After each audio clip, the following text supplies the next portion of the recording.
Losing those midlife pounds can feel incredibly challenging, and all too often we either don't know what we should be doing or fall back to what used to work when we were younger. We see the same mistakes all the time. So in this episode we cover 5 fat loss mistakes you could be making in your 40s and 50s, and of course we tell you how to fix them so you can reclaim your health and happiness for life.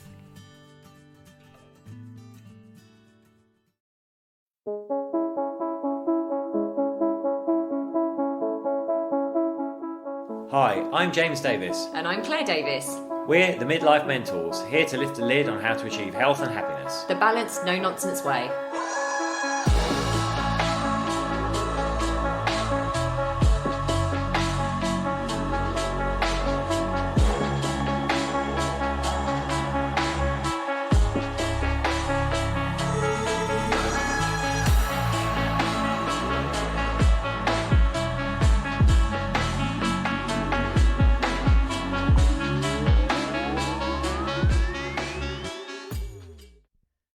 Hello and welcome to another episode of the Midlife Mentors with me, James. And me, Claire. We have got a confession. If you look back, if you are an avid listener, which hopefully most of you are, you'll look back and see there's a missing week. Dun, dun, dun. We just actually gave ourselves a week off last week without warning you. To be fair though, we were packing up our home in Marbella and then making the journey back across the whole of Spain with all our belongings packed in the car with our little bear up to the north coast. Otherwise known as the dog, by the way. To catch a 26-hour ferry. So it's not an excuse / it is an excuse. It totally is. It really took it out of us doing all that travelling. It did, and there was a red dust storm following us. The Kalima all the way up. So the Sahara, basically it kicked up all the red sand from the Sahara and dumped it in Marbella as we were leaving, and then decided to follow us all the way up Spain. So yeah, it was an interesting drive, wasn't it? It was crazy, and they've got more storms. Also a very long drive. It did feel very long. They've got more storms, so everything was just orange and red. It was like an apocalypse happening. It's very strange. But not here in London. We've got blazing sunshine. We'll chat a bit in a moment, but just to let you know, today we're going to be talking about 5 fat loss mistakes in your 40s and 50s. The reason we're doing this is I did a post on it a couple of weeks ago. And it went mental. It went mental. People were like commenting, liking, sharing. Asking questions. Yeah, asking questions. So it will be really good to dive into those 5 major tips here and give a little bit more context and a little bit more detail to them. So this is 5 fat loss mistakes you're probably making in your 40s and 50s. Yay! But we're in London now. We've got the sunshine with us, and we're loving the weather being is back. amazing. And yesterday when we got up, didn't we, Claire? We went for a run. Yeah, you went to Primrose Hill and Regis Park. I went in the opposite direction because I'm much faster than you. I am. It's a true story. So I ran over Hampstead Heath, but couldn't believe. Like, it's so weird. Well, you missed out because I saw a llama. Oh, you did see a llama. And did you look in the mirror? Did you look in the mirror? Was there a mirror there? So actually, I was running around Hampstead Heath, and we left in end of October, and all the leaves were still really on the trees at that point, and it's just really mad to run over there now and see such a different landscape. But it was very beautiful. We've been very lucky with the weather since we got home. It's been sunny all the way. It has. Well, it's just gorgeous weather. I think this afternoon we are going to take ourselves into Soho and do an out-of-office brainstorming session. We are. Anyway, I hope you are well wherever you're up to. So let's dive in without further ado. So, number 1, over to you, Mr. D. Number 1. We see fat this all the time. Mistake. You're too desperate. Hey, listen, we get it. You want to be back in those 32-inch waist jeans, if you're a guy. Or you want to fit back into that little dress you used to wear in your 30s, maybe. And you think, oh, I'm so desperate to do this, I should be able to do it really fast. But and you might have been able to when you're in the past with stupid diets. Yeah. Here's the truth bomb for you. You know, hormonally, our bodies, whether you're a man or a woman, our bodies are very different in our 40s and 50s to how they were in our 30s, and even more different to how they were in our 20s. So you cannot expect to like drop a load of body fat very quickly and get away with it. Chances are you won't be able to drop it very quickly, and chances are if you did somehow manage to drop it, you were basically setting yourself up for long-term failure and problems. You know, and here's the thing: we forget. You didn't suddenly wake up one morning and you had like a bigger belly.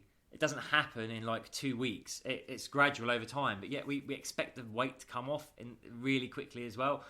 slow and steady wins the day. And this is where managing expectations comes from, but also like having a really strong why. So, you know, when we're desperate, we just think it's about the weight, but it's actually about the weight that we're carrying and how it's making us feel. We're feeling lacking in energy, we're feeling low on ourselves, we're just feeling a bit crappy about ourselves, let's be honest. But actually having a really strong why that isn't just necessarily tied to your weight, but more around, you know, your energy levels, being the best version of yourself, being like really switched on at work, starting that book, you know, it's those kind of strong whys that you really, really need to focus on, rather than being really desperate about it and it being about weight, especially at midlife. And it really is important what James just said there. There's a real reason that we don't shift body fat as quickly as we did in our 20s and 30s. It's because our metabolism is completely different and our hormones are completely different. So actually giving yourself a break and understanding that it's slow and steady wins the race is really, really important. Yeah, and absolutely, like, here's another truth bomb for you, right? A lot of you will be starting to think possibly about summer holidays, beaches, skimpy little trunks, skimpy little bikinis, swimsuits. James is never wearing skimpy trunks near me, I tell you. Listen, at this age we're at now, you need to give yourself like 8 to 12 weeks to make a good difference. So why am I hanging that up? Basically, early to mid-April is when you need to start this process to be looking good, you know, tail end of June, beginning of July. So if you're thinking your holidays are going to be like July, August, you need to start within the next like 2-3 weeks, really start on this seriously. And here's what I'd say as well.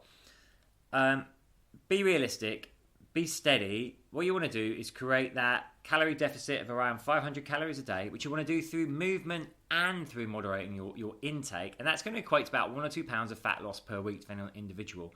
And that is going to be sustainable, leave you feeling great, leave you feeling energized, going to change your body shape. Do not crash diet. No, don't crash diet. And also, please stop doing what James has just said. And I know why he's saying it, but actually stop doing it just for a summer holiday. This isn't about just making sure that you look great on a beach. It's about feeling great and being healthy on the inside out for life. So we can't keep messing around with our bodies at midlife. It's not just about what we look like. And it's great that we can look in the mirror and enjoy what we see. And we just actually did a lovely testimonial interview with one of our clients that's been on the 8-week midlife method. And she just said, like, she looked in the mirror, she's in a dress that she's worn once. So she bought it years and years and years ago. She's 62, I think. She's in a dress that she's worn once, and she looked in the mirror and she was like, I am nailing this. And it's great to feel that. It gives you such a burst of confidence and self-esteem, but it's got to be about longevity and health. So actually, I would just say, if you are looking to feel amazing on the beach and drop a dress size or whatever, or take some inches off your waist, actually start thinking about going for an approach that is sustainable for life. This is a lifestyle choice. If you find yourself here again next year, but you've been doing it wrong. It's not the right approach for us anymore. Yeah, Claire's completely right. The reason I was flagging it up though, I know. Yeah. So many times people leave it. Oh, it's the end of May. I'm going away in 4 weeks. Let me now do some crazy like crash diet. Yeah. Please don't start about thinking about starting soon. Yeah, and sustaining it. And then making it sustainable. And having an approach that's educational as well. Yeah. So, anyway, on to number 2. So, fat loss mistakes in your 40s and 50s. Number 2, your workouts lack intensity. Now, we see this all the time. So, your workouts lack intensity.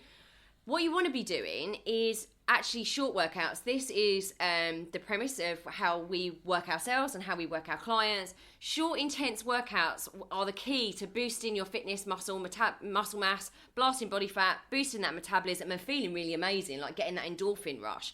So that's what HIIT is. It's high intensity interval training, going at intensity for a short amount of time, then having a break, then going again.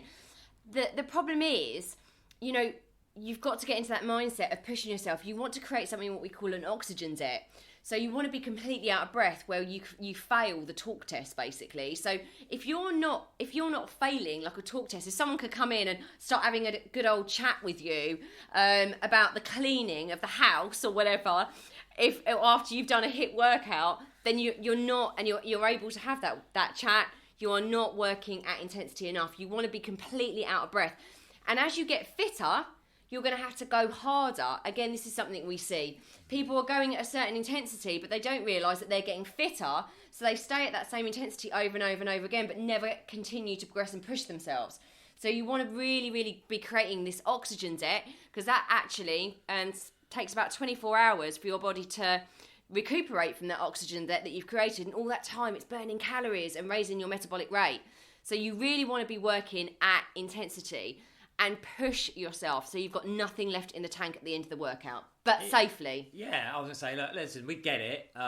Sometimes we just want to do the easy thing, right? You know, I'll just pedal slowly on the bike, or we're just doing a new gym, actually. It's interesting when you see people in there. I'll walk on the treadmill for 20 minutes, or I'll just slowly cycle, you know, not even breaking a sweat, not panting.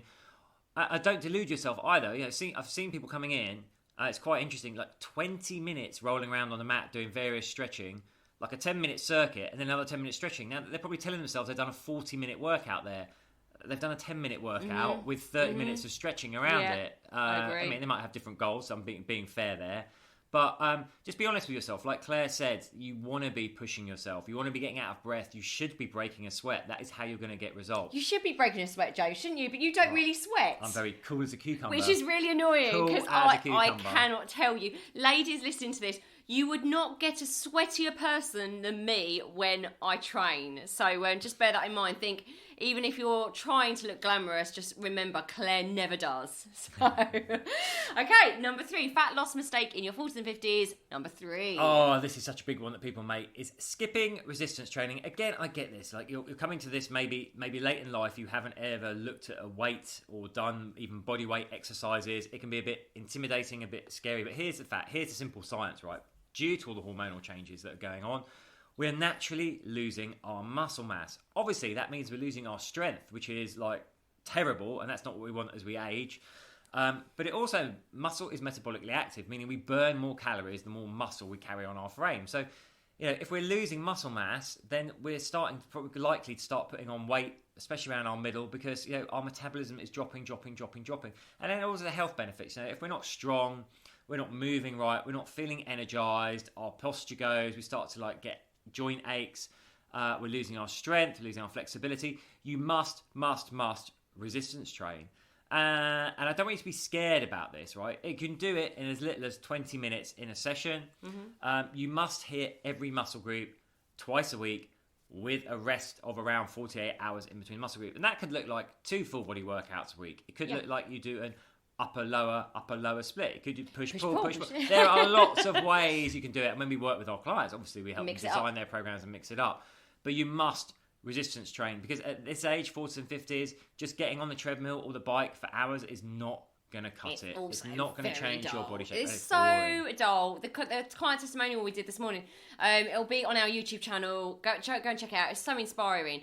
But Sarah was like, I just get up now, and I absolutely love what I'm doing. I'm not bored. She's 62. She's smashing it. She's amazing. She's absolutely smashing it. She's getting up. She's getting up, doing her HIIT workouts, doing her resistance. She feels strong. She feels empowered. It's really benefiting the rest of her life in all areas of her life. It's so incredible. So number 4 is, we kind of mentioned this, but in a different way. So not progressing your workouts. This is where people go wrong again, not progressing your workouts. So as I mentioned on the other point, as you're getting fitter, you're going to need to push yourself harder to carry on getting great results, but also you need to be mixing it up a little bit more as well. So again, when we work with clients longer term, what we'll do is we'll get them maybe going out for a little short run, or doing different kinds of HIIT workouts and mixing it up, like the intervals, mixing those up, not doing the same kind of HIIT workout over and over and over again. So really making sure that you're progressing yourself and that you are failing that talk test, but you're also regularly changing your weight and upping your weights as well, right? Because we want to create a really, really strong sculpted physique, and it is possible. All of this is possible. But you need to basically mix up your weights program, I would say, every 6 to 8 weeks. To I suppose, hit your different muscle groups. We've got fast twitch and slow twitch muscle fibers. So you want to be hitting those muscles in a different way. You might want to, like James just said, do push, pull, or actually do a couple of full body workouts. But this is what we do with our clients. We're constantly mixing it up so that their body is responding in different ways to progress them and actually create that lean muscle that James just mentioned in the last point. So it's really, really important. This is a mistake that many people make. They just keep doing the same thing for like month on end and also get bored. So again, you're not mixing it up. You're not progressing yourself. You're not getting the results that you want continuously. So guess what happens? You lose momentum and you stop. So that's why you really, really need to progress as well. Yeah. Point number 5, and there was a mistake number 5, is relying on your training alone to do the work. And there's a few aspects to this actually. But here's news flash for you. Most of your daily calorie burn actually comes from non-exercise activity. So we mustn't neglect the fact that we need to just get up, move more, walk more, do more, be more active in the day. That is the majority of your calorie burn, irrespective of the exercise you're doing. You want to do exercise for its health-promoting benefits, all the things we just talked about. Endorphins, stronger, fitter, better cardiovascular performance. Releasing stress. All that stuff. But don't neglect, don't just go to the gym and do, I've done my 20-minute hit, now I'm going to sit on the sofa the rest of the day. Get up, move around, do that other stuff as well. Walk the dog, go for a cycle, go for a long walk. Well, can I use us for an example? So we were actually saying this when we got back to London. We walk a hell of a lot more here in London than we did in Marbella. So we actually drove, because we weren't in the centre of Marbella this winter, whereas we were last year, we weren't doing as much walking. We got in the car a lot more to go to the shops, even to go to our gym. We had to drive to get to our gym where we were. And I can tell already that my body is responding and changing just really, really quickly to walking more and not using the car. We hardly use the car here at all. No. So exactly. there we are. That exercise. And there's another aspect to this actually I was quickly going to mention. I knew you were going to say this. Which is, I bet I know what you're going to say. Yeah, don't use your training as an excuse to then overindulge. You cannot out-train a bad diet. We see this as well. Be like, I've done that workout, so I'm going to have an extra slice of cake to compensate. Well, no, you're just cancelling out what you're trying to achieve. We're not a dog. We don't need to be rewarded for good behaviour. Actually... when you go, good boy, I'm going to have some food. We need to think about that reward system. And again, this is behaviour change and habits we're going into here. But actually, what James has just said there, how often do we hear this? I've been good all week. I've been good all week. I've done all my training. I've done my nutrition's been on point. And then at the weekend, you're just going to go completely off the rails. It's because... it's a trigger and you're getting towards the weekend and you think you deserve that treat because you've been good. The way we live our lives and the way we get our clients to live their lives with regards to food and exercise is it's not that you've been good, it's that you enjoy it. You enjoy the feeling of being healthy, that you want to continue into the weekend because that's who you really are. Again, it needs a lot of this. Fat loss is also about identity change, right? Mm-hmm. So it's a lot about, that's another point completely, but it's about changing your self-identity to someone that is healthy and enjoys this stuff and loves to nurture and nourish their body. And this starts to become second nature, and that's one of the things Sarah said on a testimonial this morning. It's who she is now. And that really, really is a mindset job. So it's 80% mindset, 20% doing. And that comes to fat loss. Like long-term sustainable fat loss is a mindset job as well. So it's about changing your self-identity. I just wanted to add that bit. Yeah, no, it's crucial. I mean, that's what's such a big part of what we do. Again, if you watch Sarah's testimonial, she talks about there how it's actually about behaviour change and habit change, and that is what we do. Yeah, it's about changing from that person that feels like they need that reward, like a little doggy at the end of the week. Let me have that because I've been a good girl, a good boy. Actually, it's about this is who I am now. I'm a healthy, nourished person that loves this way of life, and that's a self-identity issue. So there we are. Are you making any of those mistakes? Are you? Do you have another mistake? Are you? That you'd like to tell us about? Listen, we love hearing from our listeners. So don't be afraid.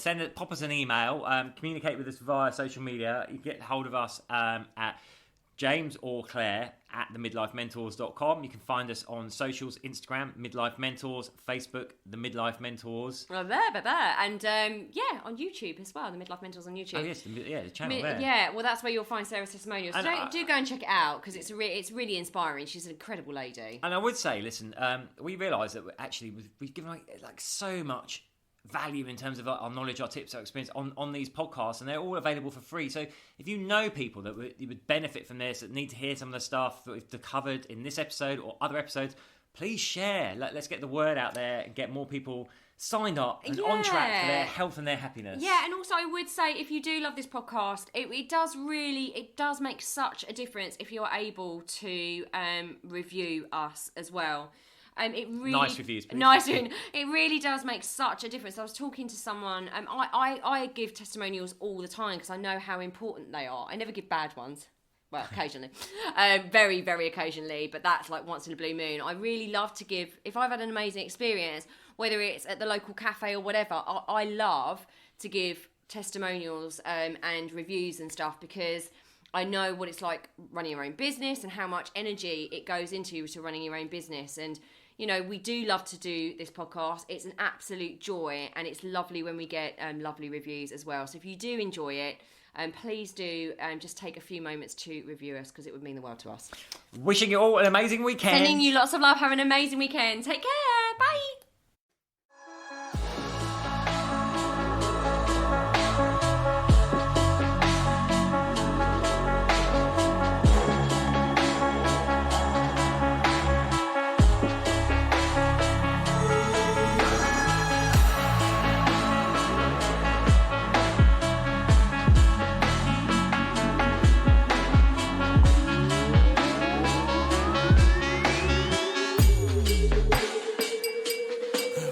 Yeah. You've been listening to the Midlife Mentors with Claire and James Davis. We'd love to hear from you. So drop us a line at info@themidlifementors.com with any questions or topic suggestions.